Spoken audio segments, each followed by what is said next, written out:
Assalamualaikum warahmatullahi wabarakatuh. Saudaraku yang beriman dan dirahmati Allah.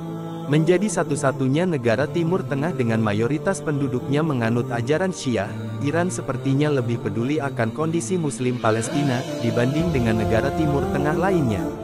Pasalnya selama konflik di jalur Gaza pecah, Iran tak pernah berhenti mencari cara agar para pejuang Palestina bisa memukul mundur Zionis Israel. Yang terbaru, Iran bersama Indonesia melakukan kerjasama untuk melawan Israel, agar Palestina bisa terbebas dari penderitaan. Pertanyaannya, apa saja bentuk kerjasama Iran-Indonesia untuk Muslim Palestina? Tetap tonton terus video ini hingga akhir agar kalian tidak gagal paham dan tersesat. Lebih dari 2 bulan lamanya konflik Hamas-Israel masih belum juga menemui titik terang. Penyebabnya selain karena Israel tak mau berhenti membombardir Gaza, negara-negara Muslim Arab juga seperti orang yang ketakutan untuk membantu pejuang Palestina melawan Zionis. Akan tetapi meski kebanyakan negara Muslim takut membantu para pejuang Palestina, Iran justru bersikap sebaliknya. Kalian mungkin sudah sering mendengar jika Hamas dan beberapa pasukan pejuang Palestina merupakan organisasi yang terafiliasi dengan Iran. Dengan adanya hubungan seperti itu ditambah kepedulian Iran terhadap Palestina, wajar jika Iran all-in memberi bantuan serta dukungannya. Bisa kalian lihat sendiri.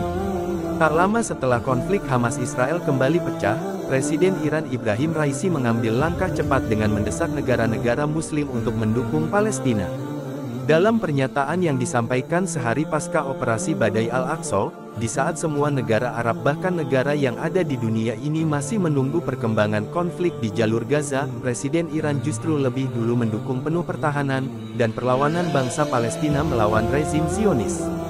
Dukungan itu diberikan sebab menurutnya ketidakstabilan yang selama ini terjadi di kawasan Timur Tengah merupakan tanggung jawab ZIS Israel dan negara-negara sekutunya. Sikap Presiden Iran tersebut juga dibenarkan dan dipertegas oleh Duta Besar Republik Iran untuk Indonesia Muhammad Boroujerdi.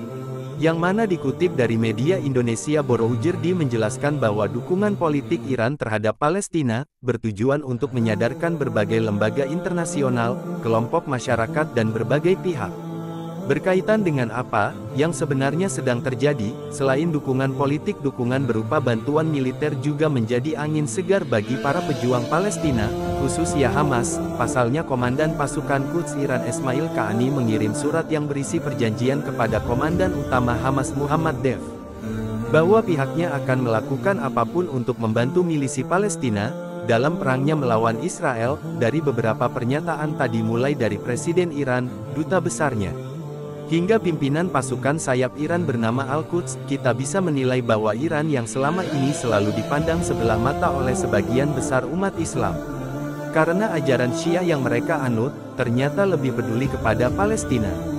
Memang tak bisa dipungkiri, melihat buruknya hubungan Iran dengan Israel, wajar jika Iran lebih lantang mendukung Palestina dibanding negara Muslim lainnya. Belum lagi sejarah masa lalu Iran dengan negara sekutu Zionis seperti Amerika, membuat Iran lebih berani menyatakan perlawanan kepada Israel. Saking beraninya, dilansir dari laman Al-Arabiyah, Menteri Luar Negeri Iran, Hossein Amir Abdollahian, mengatakan bahwa Iran tak akan membiarkan rezim Zionis Israel melakukan apapun yang mereka mau di Gaza. Bahkan ketika dirinya ditanya, apakah Iran bersedia terlibat dalam perang, dengan tegas dia menjawab setiap kemungkinan bisa terjadi percaya atau tidak. Sekalipun sampai saat sekarang ini Iran dikabarkan belum membantu pejuang Palestina di medan perang. Tapi sebenarnya, Hamas bisa bertahan atau membuat tentara Zionis kocar-kacir karena bantuan dana maupun senjata dari Iran. Bisa dibilang keterlibatan Iran dalam melawan Zionis Israel menggunakan strategi yang sangat matang. Saking matangnya, Iran bisa membombardir Israel dan sekutunya tanpa terlibat kontak senjata di medan perang.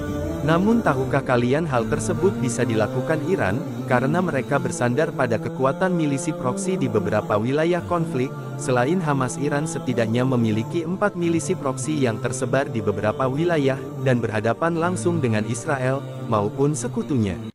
Pasukan Hizbullah di Lebanon, misalnya, selama ini orang-orang hanya mengetahui bahwa Hizbullah adalah pasukan yang fokus dengan kepentingan negaranya sendiri. Nyatanya berbagai serangan pemboman, pembajakan, dan konfrontasi militer dengan Israel pada tahun 1990 dan 2000 didalangi oleh Iran. Selanjutnya pasukan Houthi di Yaman, Beberapa waktu yang lalu setelah Houthi mendeklarasikan perang dengan Israel, umat Muslim berkali-kali dibuat bangga dengan pergerakan Houthi membajak kapal Israel di Laut Merah, tapi kalian juga harus bangga dengan Iran, sebab dengan biaya yang tak sedikit Iranlah yang menyediakan persenjataan pasukan Houthi, yang dikenal sebagai Ansar Allah selain Yaman, Suriah, dan Irak, juga menjadi kekuatan bagi Iran.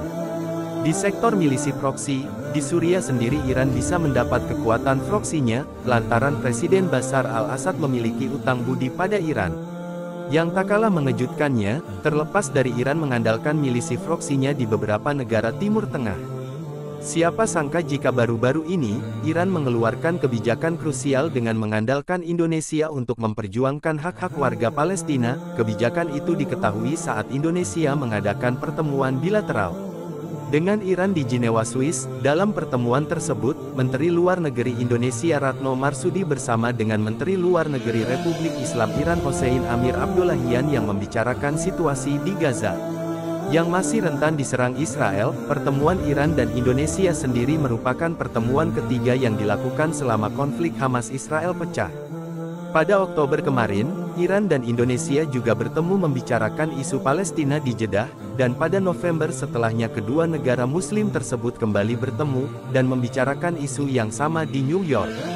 Menurut pengakuan Ibu Retno, setelah berbicara tentang situasi di Gaza, Iran dan Indonesia sepakat mengenai ceasefire, sebab tanpa ceasefire atau gencatan senjata takkan mungkin terjadi perbaikan situasi di Gaza.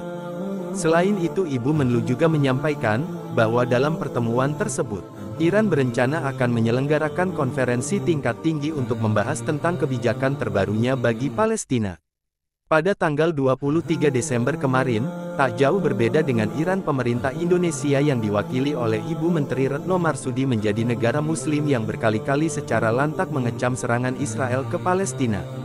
Bukan berlebihan, tapi dalam hal dukungan terhadap Palestina, Indonesia dan Iran adalah dua negara yang sama vokalnya. Buktinya dalam majelis sidang PBB tanggal 28 November kemarin. Ibu Retno dengan keras mengatakan Israel adalah penjahat perang, dan mendesak agar Israel diseret ke pengadilan internasional. Tak cukup sampai di situ dalam majelis PBB tersebut. Ibu Retno menyampaikan bahwa ada 4 isu yang harus diperjuangkan oleh pemerintah di seluruh dunia jika ingin membela keadilan dan kemanusiaan. Pertama, perlunya gencatan senjata. Kedua, pentingnya bantuan kemanusiaan yang tidak terhalang. Ketiga, menuntut keadilan, mengecam serangan terhadap rumah sakit, sekolah, tempat ibadah, dan kamp pengungsi di Gaza, sebagai pelanggaran nyata hukum kemanusiaan internasional.